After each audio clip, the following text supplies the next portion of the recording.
নাহমাদুহু ওয়া নুসাল্লি আলা রাসূলিল কারীম, আম্মা বা'দ। আসসালামু আলাইকুম। প্রিয় শ্রোতা, আমরা এখন যে বিষয়ে আলোচনা করব সেই বিষয়টা হলো মানুষ মৃত্যুর পরে কবরে রাখার পর তার কাছে নির্দিষ্ট কোনো সময় অনুভব হবে না, যাকে যখন রাখি যে সময় রাখি ওই সময়ই অনুভব হবে। এটা খুব সুন্দর প্রশ্ন জানতে চেয়েছেন কোরআন হাদিসে আলোকে। হ্যাঁ, এটা জাবের রাদিয়াল্লাহু আনহু থেকে বর্ণিত। ইবনে মাজাহ শরীফের মধ্যে হাদিসটি আছে।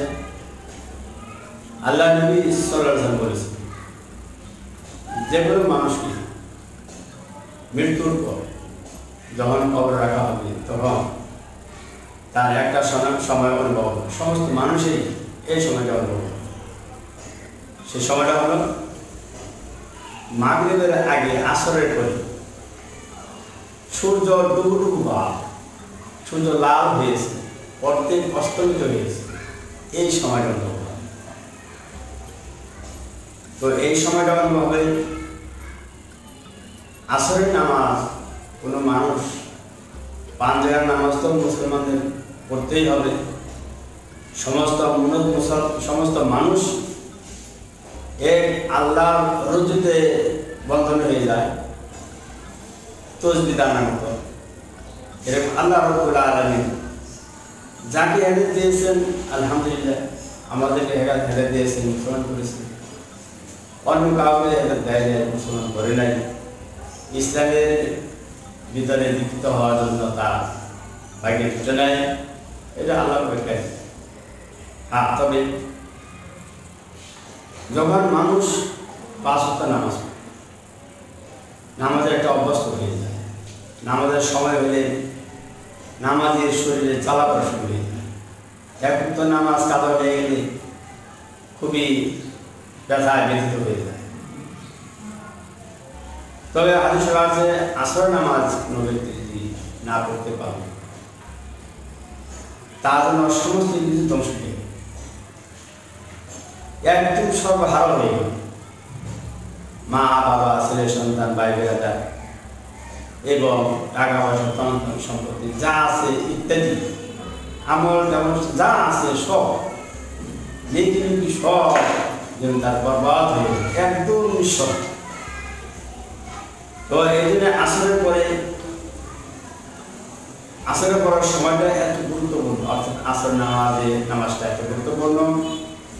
তো যে ব্যক্তি নামাজি মুর্দারের নিকট সূর্য ডুবুডুবু বা করে রাখার সময় হবে, কেন?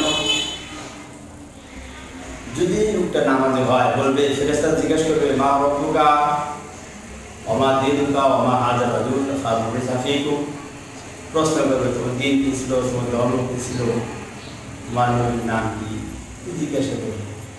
কিন্তু লোকটি নামাজে অভ্যস্ত থাকার কারণে দেখতেছে সূর্য ডুবুডুবু বা, তখন বলবে, আমি তো আজকে নামাজ পড়ি নাই, আমাকে ছেড়ে দাও, তোমার প্রশ্নের সম্মুখীন আমি যেতেই হই না, কেন আমি এখন তোমার প্রশ্ন জবাব দিতে পারবো না, আমি আসর নামাজটা করি নি।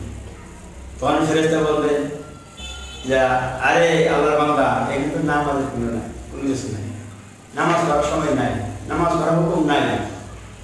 তো আল্লাহ রাব্বুল আলামিনের কাছে ফেরেশতা বলবে, আল্লাহ বলবে, আমার বান্দা যদি 5 জায়গায় নামাজ পড়েছে, 5 ওয়াক্ত নামাজ পড়েছে, নামাজের অবস্থা ছিল, সেই জন্যই আমার বান্দা বলতেছে নামাজ পড়তে যাবো, নামাজ ছেড়ে দাও, আমার বান্দাকে তুমি জান্নাতি পোশাক করে দাও, অর্থাৎ জান্নাতি বিছানা বিছিয়ে দাও, আমার বান্দাকে সুন্দর শোয়া দাও। ইসলামের ফেরেশতার সিংহায় ফু দেওয়ার আগ পর্যন্ত আমার বান্দা ঘুমিয়ে থাকে। চমৎকার একটা বিষয় আমরা জানতে পারলাম।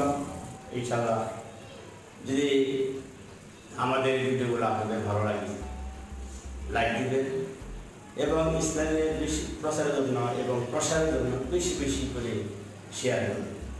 আর আমাদের সাথে থাকতে হলে আমাদের চ্যানেলটি সাবস্ক্রাইব করবেন।